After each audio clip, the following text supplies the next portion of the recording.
friends, in this session of statistical inference, we study about the testing of hypothesis. So hypothesis testing, it is begin with an assumption called a hypothesis that is made about a population parameter. The first step is that set up a hypothesis. The first thing in hypothesis testing is to set up a hypothesis about a population parameter. Then we correct sample data, produce sample statistics, and use this information to decide how likely it is that our hypothesized population parameter is correct. We can say we assume a certain value for a population mean. To test the validity of our assumption, we gather sample data and determine the difference between the hypothesized value and the actual value of sample mean. Then we judge whether the difference is significant. The smaller the difference, the greater the likelihood that our hypothesized value for the mean is correct. The larger the difference, the smaller the likelihood. So the conventional approach to hypothesis testing is not to construct a single hypothesis about the population parameter, but rather to set up two different hypotheses. These hypotheses must be so constructed that if one hypothesis is accepted, the other is rejected and vice versa. The two hypotheses in a statistical test are normally referred to as null hypothesis, symbolically HO, and alternative hypothesis, symbolically HA. The null hypothesis is a very useful tool in testing the significance of difference. In its simplest form, the hypothesis asserts that there is no real difference in the sample and population in the particular matter under consideration, and that the difference found in accidental and unimportant arising out of the fluctuations of sampling. As against the null hypothesis, the alternative hypothesis specifies those values that our researcher believes to hold true. And of course, he hopes that the sample data lead to acceptance of the hypothesis is true. Now, we see the step 2, set up a suitable significance level. This is very important. Before testing a hypothesis, we should set up the significance level, whether it may be 5% or 1%. Generally, we take 5 and 1% significance level. So, the confidence with which an experiment rejects or retains a null hypothesis depends upon the significance level adopted.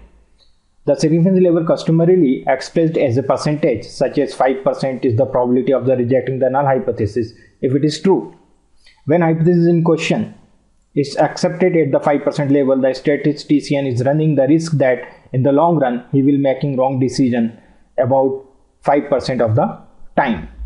By rejecting a true hypothesis in 5 out of every 100 occasions, or by testing at a 1% level, he seeks to reduce the chance of making a false judgment, but some element of risk over remain there. Now I explain you how we take the significance level. Here you see, in testing of hypothesis, we assume that the population is normally distributed. So here you see this is the curve, bell-shaped curve, which represent the normally distribution, and here you see these are our dotted lines, and the right side and the left side regions in the tails, these two tails, you see it is, so it shows the rejected region. So here the region between these two lines and this curve is 0.95 of area. It is the 95% of area comes in this region. It means the 95% accept the null hypothesis if the sample statistics falls in this region. We accept. Here see it is the 0.95 of area. It means 95% area remains here inside this curve and these two lines. So it represents if our sample statistic or the value whatever lie in this region, then our hypothesis is being accepted. So here you see the accept the null hypothesis if the sample statistic falls in this region. If our sample statistics falls outside this region on the right side or the left side, where you see the 0.025 of area and 0.025 of area, it means the 5% rejection source. So reject the null hypothesis if the sample statistic falls in these two regions. So this is for we have shown in the 5%, and now look at also in 1% what will happen.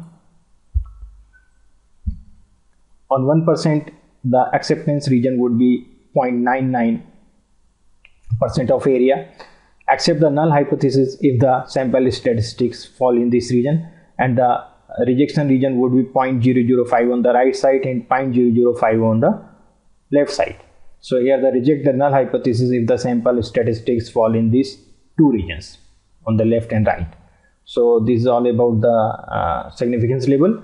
Now third step is step 3, setting a test criterion. This involves selecting an appropriate probability distribution for a particular test. So what sort of probability distribution over there? If it is normal, we could take t test, z test, f test. It is not a asymmetric.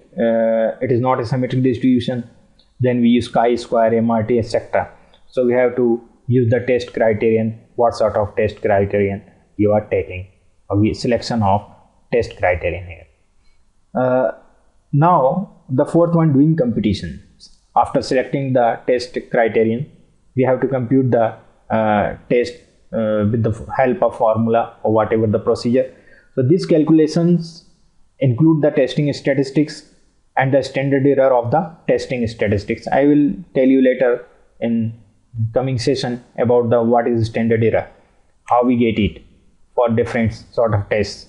So here we have to do the computations. This calculation include the testing statistics, whatever statistics we require for testing it, we have to calculate it, and we have also calculate the standard error of the testing statistics. And finally, the fifth step is making decision. A statistical conclusion or a statistical decision is a decision either to reject or to accept the null hypothesis. So this is the interpretation of your hypothesis. We have to put down the result over there. Thank you.